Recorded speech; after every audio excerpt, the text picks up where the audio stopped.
هنتكلم عن الوحش الثالث، حساسية الجلد والإكزيما اللي بتطلع بقع حمراء وهرش في خدود النونو وجسمه. الأعراض: احمرار وجفاف في الجلد، وهرش وجلد متقشر بالذات في الخدود والكوع والركب. ايه اللي بيسببها؟ منتجات الألبان، الغبار، المنظفات، الصوف والصابون. الفرق بين الاحمرار العادي والأكزيما: الاحمرار العادي بيروح لوحده، أما الأكزيما بتاخد وقت أكتر وتنشف ومعاها هرش كتير. في البيت، رطبي الجل يومياً بكريم مرطب آمن، ويستحمى بمية فترة ويلبس قطن. الخبر الحلو: أكتر من 60% من الأطفال بيخفوا من الأكزيما مع الوقت، بالذات لو تجنبنا المسببات.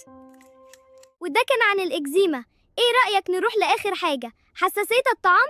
كملي معايا.